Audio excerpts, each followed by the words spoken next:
belakang sekolah dan responden. Kami telah memilih Sekolah Kebangsaan Seri Maimun sebagai sekolah untuk melakukan kerja lapangan kami. Sekolah ini merupakan sekolah yang terletak di kawasan luar bandar, iaitu di daerah Batu Pahat, Johor. Sekolah ini telah dibangunkan pada tahun 1949 dan dibina atas tanah sumbangan Hajah Maimunah binti Haji Ibrahim. Kini sekolah ini telah dilengkapi dengan pelbagai kemudahan, termasuklah prasekolah, makmal komputer dan bilik sumber. Seterusnya, responden. Kami telah menemukan 5 orang responden, termasuklah guru matematik, sains, bahasa Inggeris dan pendidikan Islam. Seterusnya ialah rasional kajian. Kajian ini dijalankan untuk mengkaji pengaruh sumber pembelajaran terhadap pencapaian akademik murid yang semakin mendapat perhatian dalam bidang pendidikan.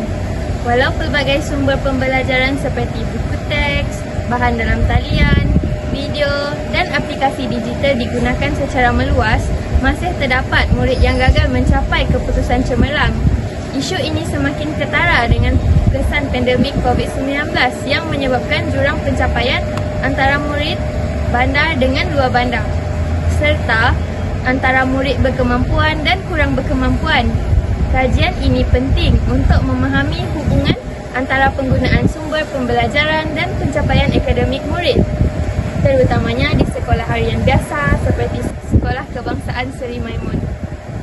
Kajian ini memberi sumbangan dalam bidang sosiologi pendidikan dan diharap dapat membantu pihak sekolah, guru dan ibu bapa dalam memilih serta menyediakan sumber pembelajaran yang lebih sesuai untuk meningkatkan prestasi murid.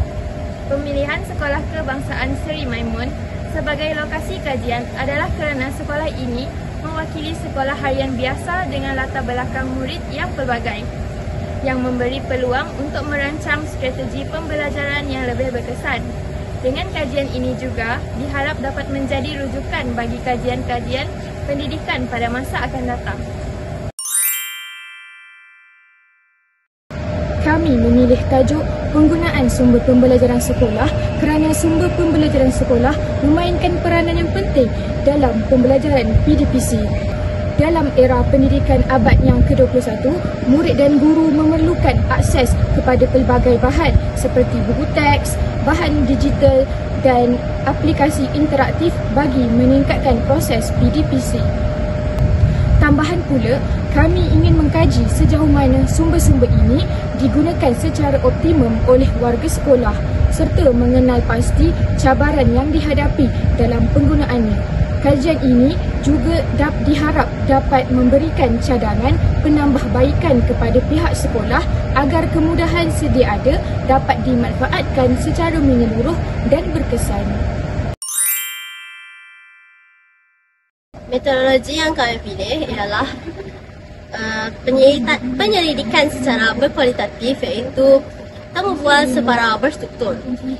Cara ini dipilih untuk kami mengetahui pengalaman guru secara lebih mendalam. Melalui cara ini juga kami dapat mengetahui akses dan penggunaan sumber yang digunakan oleh kalangan guru di kawasan luar bandar serta pengaruh faktor sosial. Cikgu lebih cenderung menggunakan bahan bercetak atau sumber digital dalam sesi pembelajaran, dan boleh cikgu kongsikan kenapa cikgu gunakan bahan-bahan bercetak ataupun sumber digital? Ya, saya sama juga dengan Cikgu Fariha. Kami lebih memilih gabungan dua-dua, bercetak dan juga sumber digital. Sebab saya sebagai cikgu sains memang banyak perlukan bahan-bahan daripada internet, video dan sebagainya, dan juga kami juga memerlukan bahan mencetak untuk buat eksperimen, simulasi dan sebagainya lah. Adakah penggunaan bahan interaktif memberi kesan yang ketara kepada motivasi murid? Ya, semestinya ya. Sebab apa? Kalau dari segi pelajaran Al-Quran, maknanya interaktif dia Al-Quran lah yang kita gunakan, BBM dia Al-Quran. Memang nampak jelas lah ayatnya macam mana, bertingkap mana. Kalau kita nak patah balik pun ada depan mata. Contohnya ayat keberapa dia boleh ulang balik, kan? Macam tu. Kalau macam yang ulum tadi, kita guna smartboard contoh. ataupun smart TV. Jadi bahan yang dipaparkan tadi memang menarik minat budak kan. Macam tu. Bila budak tertarik, dia akan lebih tertumpu kepada pelajaran yang dia ajar. Macam tu. Apakah sokongan yang diperlukan daripada pihak sekolah untuk memantapkan lagi penggunaan sumber pembelajaran? Saya rasa penggunaan smartboard perlu untuk setiap kelas. Sekarang ni bekalan hanya satu untuk sekolah, tidak mencukupi untuk 12 kelas yang ada. Jadinya kekanan untuk melibatkan semua murid tu memang terhad lah bila satu penggunaan untuk semua tu kan. Yang keduanya, saya rasa jaringan internet tu perlu lebih kuat.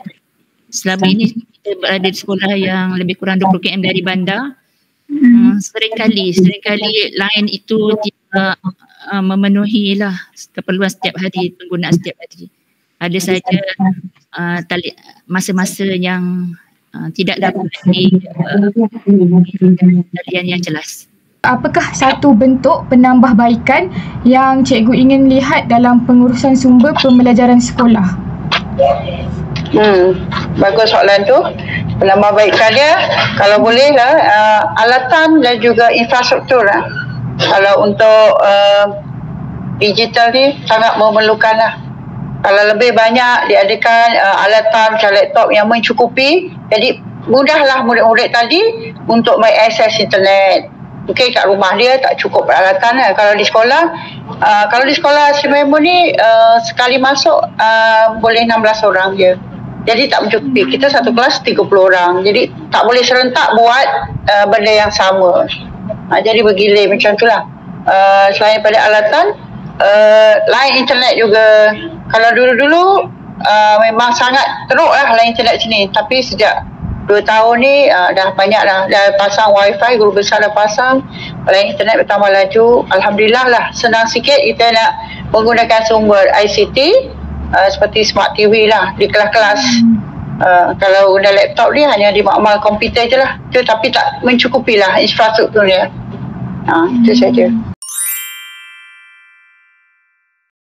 Berdasarkan kajian ini juga, guru-guru juga selesa menggunakan dua kaedah penggunaan, iaitu melalui bahan bercetak dan bahan elektronik. Ini sangat penting untuk pelajar seperti rakan sebaya mereka yang mungkin ketinggalan atau menghadapi kesukaran memahami sesuatu topik dalam masa yang singkat. Dengan latihan berbentuk cetakan, pelajar boleh belajar secara bebas tanpa bergantung pada internet atau peranti digital. Selain itu, guru boleh menyusun bahan bercetak mengikut kemahiran pelajar mereka. Mereka boleh memberikan latihan asas kepada pelajar yang lemah dan latihan lanjutan kepada pelajar yang lebih mahir. Ini memastikan bahawa setiap pelajar mempunyai peluang yang sama untuk menguasai subjek yang tertentu dan meningkatkan prestasi akademik mereka.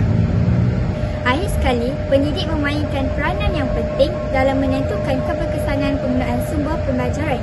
Walaupun menghadapi pelbagai halangan, guru di Sekolah Kebangsaan Seri Maimun terus berusaha untuk menyesuaikan kaedah mereka untuk memenuhi keperluan pelajar dan kekangan.